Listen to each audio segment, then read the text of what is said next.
大家好，欢迎来到老刘的频道。关于权力为什么必须被关进笼子，人们通常的理解是，绝对的权力导致绝对的腐败，权力会让掌权者有机会以权谋私，权力也会压制自由，压制创新。但实际上，权力的危害远远不止于此。无节制的权力不仅会诱使掌权者作恶，使原本善良的掌权者变成恶魔，它也会腐蚀被压迫者的灵魂，释放人性之恶，使人人都可以心安理得地欺压别人，整个社会也就成为一个人人互害的社会。一言以蔽之，由于人性的弱点，一个权力肆虐的社会必然会导致普遍的人性的败坏。这个视频就来谈一谈权力是如何败坏人性的，这其中有什么心理学的原理。大家都知道，在二战期间，德国纳粹对犹太人犯下了很多反人类的暴行。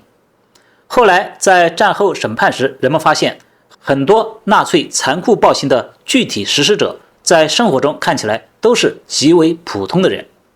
有着普通人的喜怒哀乐和道德观念，似乎并不额外具备恶魔的特征。普通人在特定的环境下也会成为恶魔，这一现象引起了很多心理学家的兴趣。人性中是否天然就具有作恶的倾向？为了找到这个问题的答案，心理学家们做了很多实验，其中最有名的就是耶鲁大学心理学家 Milgram 在1963年所做的权威服从实验，和斯坦福大学心理学家 Zimbardo 在1971年所做的斯坦福监狱实验。这两个实验都是对从普通的美国民众中随机招募的志愿者所做的社会心理学实验，目的是测试普通的美国民众会不会在权力或特定环境的影响下作恶，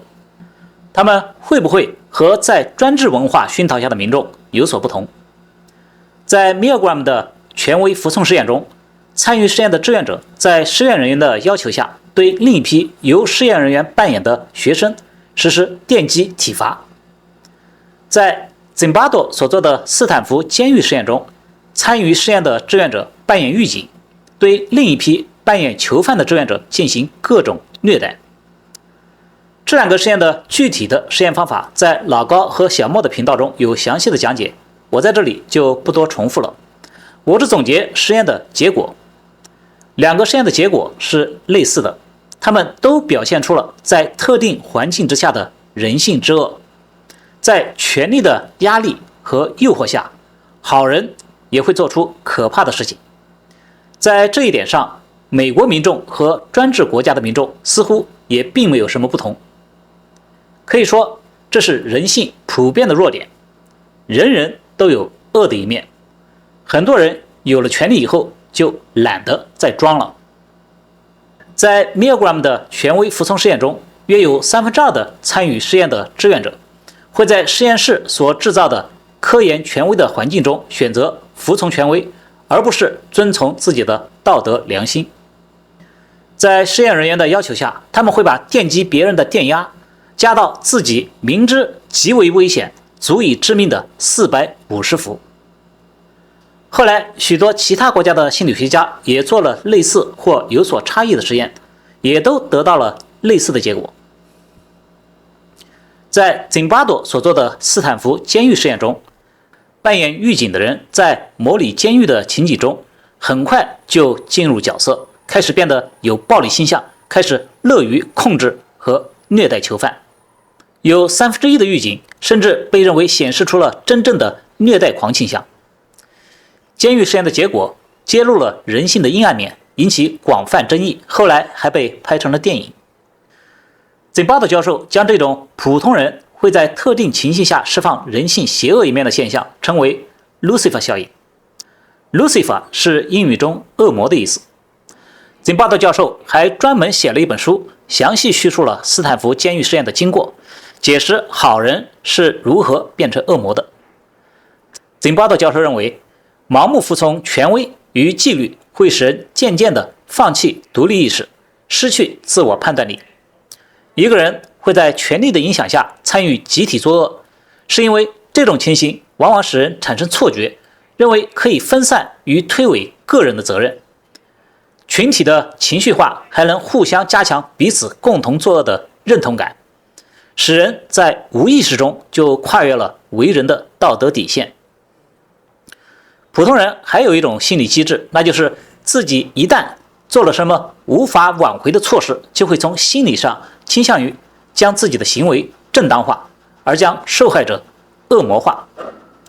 在历史上，专制权力就经常会通过宣扬仇恨，通过将敌人恶魔化、去人性化，以此来消减作恶者的负罪感。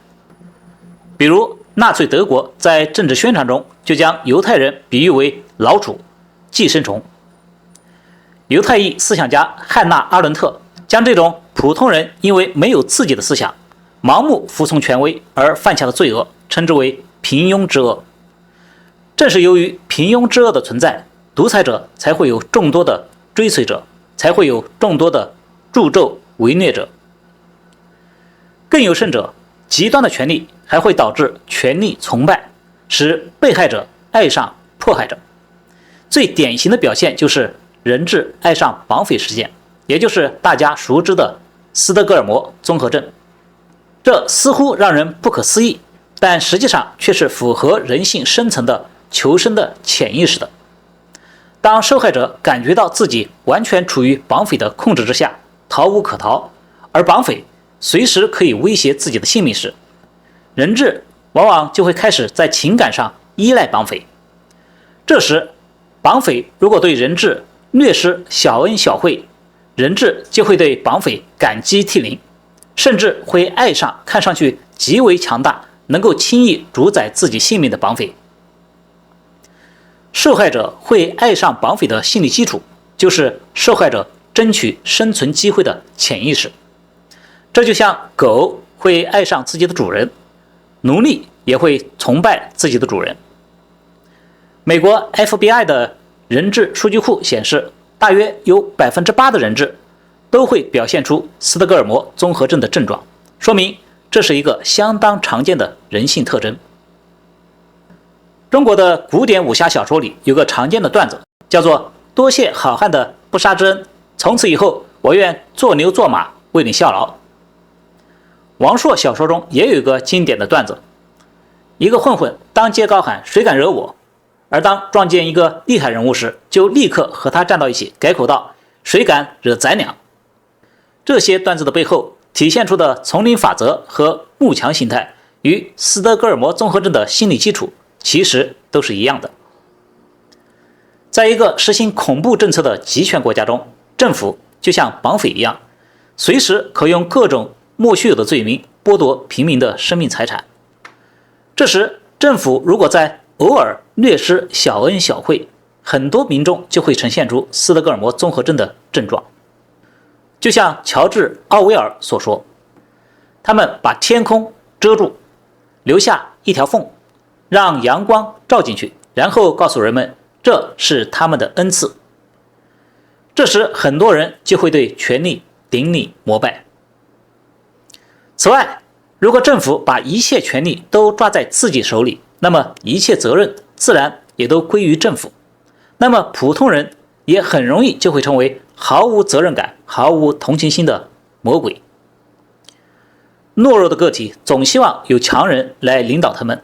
似乎这样他们就可以轻松地分享强人的丰功伟绩。虽然没有自由，但是可以自嗨啊！在集权文化下的个体往往都是懦弱的，但是懦弱的个体也有精神需求啊。而一个人一旦自己成为奴隶，他的精神需求往往就是把别人也变成奴隶。我们经常可以看到集权体制中的小人物，稍微有点权力就要发挥到极致，以欺压别人为自己幸福感的来源。在这一点上，鲁迅看得最透。他说，中国历史上只有2个时代，坐稳了奴隶的时代和争做奴隶而不得的时代。在盛世，我们是暂时坐稳了奴隶；在乱世，则是想做奴隶而不得。在坐稳了奴隶的盛世，我们在奴隶的生活中往往还能嚼出甜头来，品出快乐来，就成了万事不竭的奴才了。自己被人凌虐，但也可以凌虐别人呀；自己被人吃，但也可以吃别人。一级一级的治愈着，就不能动弹，也不想动弹了。鲁迅先生的这段话生动地说出集权文化对人性的败坏。在集权的社会，人人以欺负别人为乐，所以人人也都得忍受别人的欺负。无怪乎陈丹青会说，来到自由的国度，他才惊讶地看到街上的人们人人长着一张没受过欺负的脸。说到这里，我想到对自由的一个更接地气的定义，那就是自由就是一个人免于被欺负，免于被侵犯的状态，而权利是一个人可以侵犯另一个人的强制力，所以权力的肆虐天然会危害自由。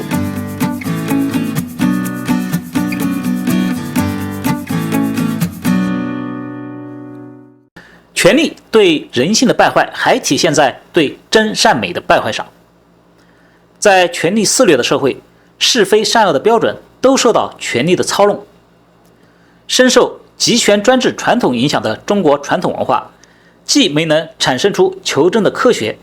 也没有产生出求善的信仰。根本原因就在于权力的肆虐。中国传统文化的最大价值仅在于审美。不得不承认，极权主义也有纳粹美学、暴力美学等独特的审美价值，为极权社会民众提供精神麻醉，用宏大、威严、整齐划一等要素使人豪情万丈，使人陶醉其中。然而脱离了真和善，就像人失去了灵魂，有再美的躯壳，其实也和禽兽无异。不为圣贤，便为禽兽，是曾国藩的名句。这句话实际上也点出了，在一个集权体制下，在一个权力场中，人性几乎必然败坏的宿命。无论是哪个国家，当一个政权拥有越多的权力，其人民就越可能成为禽兽，同时也就越可能被屠杀。让政治权力集中是地球上最危险的事，这就是为什么我们要提倡自由，提倡每个人有独立思考的能力，提倡把权力关进笼子。我是老刘，我喜欢用简单的话说复杂的事。感谢大家的点赞、留言、订阅、转发，谢谢大家。